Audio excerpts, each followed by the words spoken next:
दोस्तों अब तक हमने इस चैनल पे आपको बताया है अलग अलग तरीके की बैटरी के बारे में, लिक्विड बैटरी के बारे में, सॉलिड स्टेट बैटरी के बारे में, कार्बन बैटरी के बारे में। बट आज हम बात करने वाले हैं इस पूरी दुनिया की सबसे सस्ती बैटरी के बारे में। तो दोस्तों क्या है ये बैटरी टेक जो कि बहुत ज्यादा सस्ता होने वाला है, लिथियम के कंपैरिजन में तो कौड़ियों के भाव में होने वाला है ये वाला बैटरी टेक। और ये बैटरी टेक कैसे काम करता है, इसकी यूटिलिटी कहां कहां पे रहने वाली है, आज हम सारी चीजों में डिटेल में बात करेंगे। मगर उससे पहले दोस्तों अगर आपने अभी तक हमारे इस चैनल को सब्सक्राइब नहीं किया है तो फटाफट से करो, फिर हम शुरू करते हैं सुपर इंटरेस्टिंग वीडियो।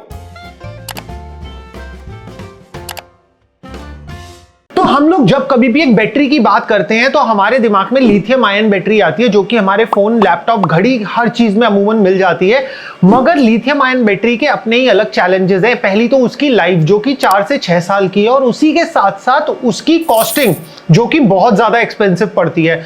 और जब हम ग्रिड स्केल पे या फिर एक हैवी इंडस्ट्री के स्केल पे एनर्जी स्टोरेज की बात करते हैं तो लिथियम आयन ना तो कॉस्टिंग से बराबर बैठ पाता है ना ही अपनी एफिशिएंसी से। तो इन दोनों ही चीजों में लिथियम आयन पीछे रह जाता है। तो अगर हमारे को एक ऐसी बैटरी चाहिए जो कि ग्रिड स्केल पे हम लोग लगा सके, जिससे कि रिन्यूएबल एनर्जी जो कि सोलर से बन रही है, विंड से बन रही है, उसको हम स्टोर कर सके जब उसकी जरूरत नहीं है, तो ऐसा बैटरी सॉल्यूशन बहुत अच्छा होगा। और ये आज की डेट में बहुत बर्निंग क्वेश्चन भी है और बहुत ज्यादा एक बर्निंग इनोवेशन की फील्ड भी है। आपने बहुत अक्सर देखा होगा बहुत सारी जगह पे बड़े बड़े विंड फार्म होते हैं और वहां पे ना अमूमन बहुत सारी विंड मिल्स बंद होती हैं दोपहरी के समय में। इनफैक्ट हवा चल रही होती है तब भी विंड मिल बंद है, तो उसको इंटेंशनली बंद करा जाता है क्योंकि उस समय पे क्या होता है, पावर डिमांड होती ही नहीं है बट एनर्जी प्रोडक्शन हो सकता है, तो उसकी स्टोरेज का कोई मीडियम नहीं होता, इस वजह से विंड मिल को बंद कर देते हैं। और ऐसे ही सोलर एरेज के साथ में भी होता है क्योंकि जो प्रोडक्शन हो रहा है वो कंज्यूम हो ही नहीं पा रहा।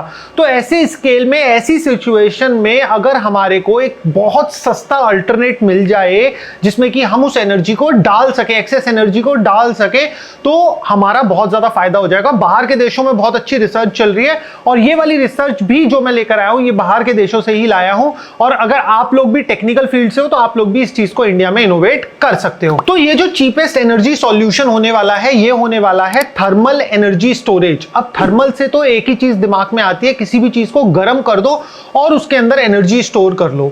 तो एक कंपनी है एंटोरा नाम की, ये कुछ अलग तरीके से इस एनर्जी को स्टोर कर रही है। तो ये लोग इस्तेमाल कर रहे हैं ग्रेफाइट का। ग्रेफाइट वही चीज है जो हमारी पेंसिलों में देखा जाता है और जो पेंसिल का बीच का काले वाला हिस्सा होता है उसे हम ग्रेफाइट बोलते हैं। तो ये एंटोरा कंपनी ग्रेफाइट का इस्तेमाल कर रही है। और इसी के साथ साथ जो ये कंपनी इलेक्ट्रिसिटी स्टोर कर रही है तो ये इलेक्ट्रिसिटी को हीट में कन्वर्ट करके इन ग्रेफाइट ब्लॉक्स में स्टोर करती है।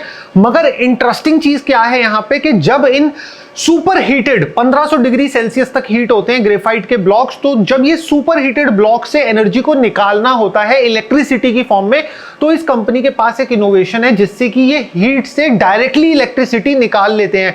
अदरवाइज क्या होता है, अदरवाइज हीट है, हीट से पानी गर्म होगा, उससे स्टीम बनेंगी, उससे स्टीम टरबाइंस चलेंगी, फिर इलेक्ट्रिसिटी आएगी। बट इस कंपनी की जो ब्रेक थ्रू इनोवेशन है वो यहीं पे आ रही है कि हीट से डायरेक्टली इलेक्ट्रिसिटी किस तरीके से निकालेंगे वो हम आगे कवर करेंगे इसी वीडियो में। तो यहाँ पे एक चीज समझना बहुत जरूरी है कि जब भी हम एयर पॉल्यूशन की बात करते हैं और कार्बन न्यूट्रलिटी की बात करते हैं तो हम हमेशा ट्रैफिक को, फ्लाइट्स को, इन सब चीजों को ब्लेम करते हैं कि यार यहां पे ही सबसे ज्यादा पॉल्यूशन होता है। बट किसी की भी नजर ना हैवी इंडस्ट्रीज की तरफ नहीं जाती है। हैवी इंडस्ट्रीज हमारे पूरे वर्ल्ड का जितना भी इलेक्ट्रिसिटी जनरेट होता है उसका 40% जो कंज्यूम करती है वो हैवी इंडस्ट्रीज करती है। अब हैवी इंडस्ट्रीज क्या, अगर आप गाड़ी चला रहे हो, आप बिल्डिंग में रह रहे हो, आप कपड़े पहन रहे हो, आप खाना खा रहे हो, ये सब उन्हीं हैवी इंडस्ट्रीज से निकलकर आता है नॉर्मल कंज्यूमर के लिए। तो अब अगर एक छोटा सा एग्जांपल लो आप स्टील मेकिंग फैक्ट्री का, जहां पे स्टील बन रही है तो उनको बहुत ज्यादा हाई टेम्परेचर्स की जरूरत होती है, अराउंड 1500 से 2000 डिग्री सेल्सियस तक, जिसमें कि स्टील बनाया जाता है, स्टील को मेल्ट करा जाता है और रीशेप और रिफॉर्म करा जाता है। तो वहां पे इस तरीके की बैटरी एप्लीकेशन बहुत ज्यादा इंपॉर्टेंट बन जाती है। तो अब इस बैटरी को बनाने वालों ने सिंपल सा एक फंडा निकाला, एक शिपिंग कंटेनर के साइज का एक स्टेनलेस स्टील का इन्होंने कंटेनर लिया है, उसके मटेरियल को, उसके बॉर्डर्स को इन्होंने कवर करा है इंसुलेटर से और अंदर इन्होंने ग्रेफाइट के बड़े बड़े ब्लॉक्स रख दिए हैं और उन ब्लॉक्स को हीट करा जाता है। है। हीट किससे करा जाएगा? इलेक्ट्रिसिटी की मदद से। तो आप इसको एक टोस्टर की तरह समझ सकते हो और ब्रेड को आप समझ सकते हो वो ग्रेफाइट ब्लॉक की तरह।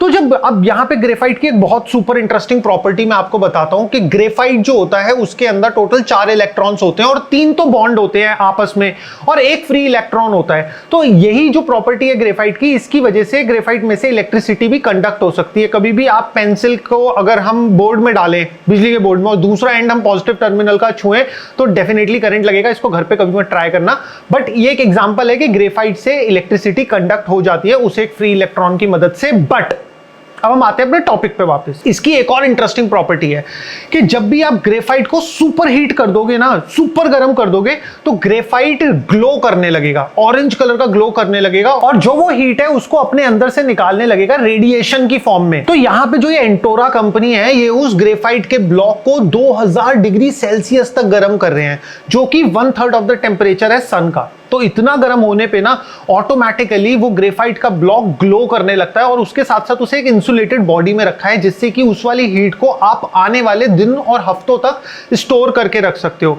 और इसी के साथ ग्रेफाइट की एक और प्रॉपर्टी है, ग्रेफाइट बहुत मुश्किल होता है गर्म करना, और अगर वो गर्म हो जाए तो उसको ठंडा होने में भी बहुत टाइम लगता है और वो धीरे धीरे ठंडा होता है, जिसकी वजह से उसकी हीट को कैप्चर करने की कैपेसिटी बहुत अच्छी बन जाती है और 3000 डिग्री सेल्सियस तक तो ग्रेफाइट मेल्ट भी नहीं होता। तो अब हमारे पास जो सोलर से, विंड से एक्सेस एनर्जी बनी, इंस्टेड ऑफ कि हमने विंड टरबाइन बंद कर दी, एनर्जी की जरूरत नहीं है, हमने बनाते गए और उससे हमने किस तरीके का बैटरी स्टोरेज सिस्टम बना लिया जिसके अंदर हमने ग्रेफाइट को सुपर हॉट कर लिया। अब यहां पे आती है दूसरी चीज कि भाई ग्रेफाइट तो गर्म कर लिया, अब गर्म में क्या करें? तंदूर में रोटी लगाएं? नहीं, अब उससे हमें एनर्जी निकालनी है। एनर्जी किस तरीके से निकलती है? 2 फॉर्म में, या तो आप उससे डायरेक्टली हीट की फॉर्म में एनर्जी निकाल लो। अब यहां पे आता है सुपर इंटरेस्टिंग पार्ट कि उससे, उस हीट से डायरेक्टली इलेक्ट्रिसिटी कैसे निकालोगे? तो अब यहां पे एक और इनोवेशन आती है जिसका नाम है थर्मल फोटोवोल्टिक पैनल्स। हमारे नॉर्मल सोलर पैनल्स होते हैं जिसको हम सूरज के सामने रखते हैं, इलेक्ट्रिसिटी बनाता है। इसी तरीके से कंपनी ने थर्मल फोटोवोल्टिक्स पैनल अपने हिसाब से डेवलप करे हैं, अपनी इनोवेशन के हिसाब से, जो कि 40% एफिशिएंट भी हैं। अब ये पैनल्स कैसे काम करते हैं कि जो नॉर्मल सोलर पैनल होते हैं वो विजिबल लाइट से ही बिजली बनाते हैं, मगर ये वाले सोलर पैनल इंफ्रारेड रेडिएशन से बिजली बनाते हैं। और इससे मेरे को एक बहुत अच्छी चीज ध्यान आई कि एक कॉलेज के स्टूडेंट ने भी इंफ्रारेड रेडिएशन से बिजली बनाने वाला सोलर पैनल बनाया था, और वो भी वेस्ट से। वेस्ट इन द सेंस जो किचन वेस्ट होता है ना, उससे उसने कुछ केमिकल्स निकाले, हमारा वेजिटेबल वेस्ट हो गया, उन सब से केमिकल निकाले और उसकी कोटिंग एक ग्लास पे करी और समहाउ उसने इस तरीके का एक पैनल बनाया था जो कि इंफ्रारेड रेडिएशन पे काम करता था। और वो वाला पैनल क्लाउडी डेज में भी काम कर सकता था, क्योंकि क्या होता है, विजिबल लाइट को तो क्लाउड ब्लॉक कर लेता है मगर इंफ्रारेड रेडिएशन को क्लाउड्स ब्लॉक नहीं कर पाते। हमने इस पे एक डिटेल में वीडियो बनाई है, हमने डिटेल में समझाया भी है कि वाला पैनल कैसे काम करता है, आई बटन में आ रही होगी, इस वीडियो को पूरा देख के फिर उसे देख लेना। तो इन्होंने यहां पे इसी थर्मल फोटोवोल्टिक पैनल का इस्तेमाल करा है और यहां पे इंटरेस्टिंगली इन्होंने क्या करा है कि जब वो ऑरेंज ग्लो देता है ग्रेफाइट गर्म होके, तो इन्होंने इस तरीके का एक चैम्बर बना दिया जहां पे ओपनिंग एंड क्लोजिंग है। तो वो चैम्बर जैसे ही खुलता है और इस फोटोवोल्टिक पैनल पे वो फोटॉन्स आते हैं रेडिएशन के, तो ये इलेक्ट्रिसिटी बनाने लगता है। अब इन्होंने एफिशिएंसी बढ़ाने के लिए क्या करा है, उस फोटोवोल्टिक पैनल के पीछे इन्होंने लगा दिया है ग्लास। तो अगर एक चार्ज फोटोन आया सोलर पैनल की तरफ, उसने अगर इलेक्ट्रॉन मूव करा तो ठीक है, तो वो कंज्यूम हो गया। अगर वो इलेक्ट्रॉन नहीं मूव कर पाता, लो एनर्जी फोटोन है, आपको अगर ध्यान होगा तो लाइट का जो होता है ना, बहुत सारी वेवलेंथ होती है, infrared, ultraviolet, visible light, अलग अलग। तो ये सब एनर्जी होती है फोटोन की, वो कितनी एनर्जी कैरी कर रहा है। तो वापस आते हैं इसी चीज पे। तो अगर एक लो एनर्जी का फोटोन है, वो टकराया, वो किसी इलेक्ट्रॉन को मूव नहीं कर पाया, तो वो फोटोन वेस्ट नहीं जाता। इन्होंने उस सोलर सेल के पीछे लगा दिया ग्लास।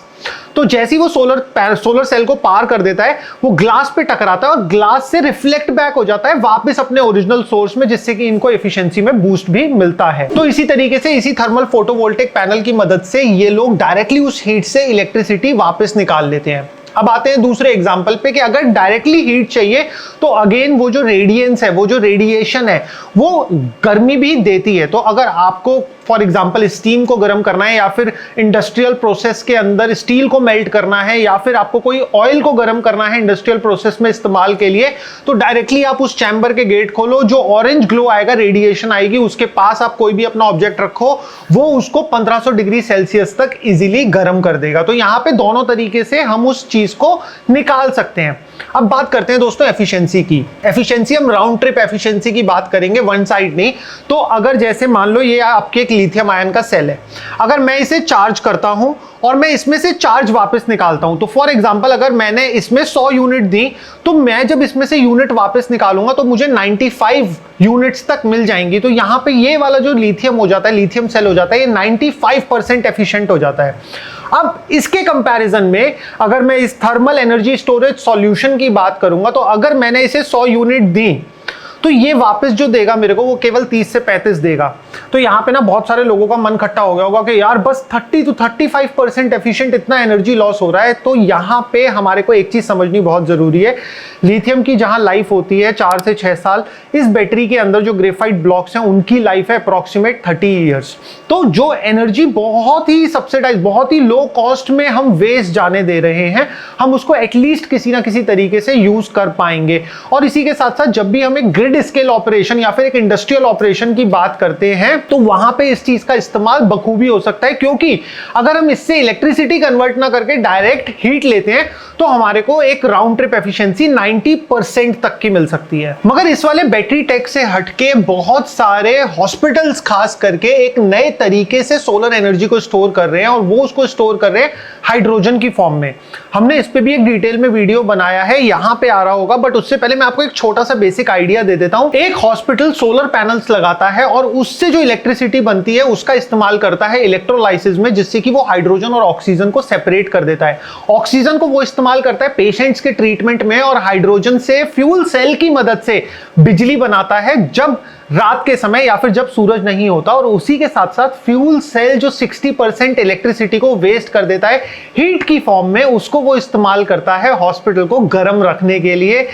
तो इतना बेहतरीन तरीके का इनोवेशन है ये वाले एग्जाम्पल में। तो अगर आप इस इनोवेशन के बारे में पूरी डिटेल में जानना चाहते हो, यहां पे वीडियो आ रही है, अभी क्लिक करके देखो, वरना बाद में भी देख सकते हो। और अगर आपको हमारा कंटेंट अच्छा लग रहा हो तो जाते जाते वो सब्सक्राइब बटन भी जरूर से दबा देना।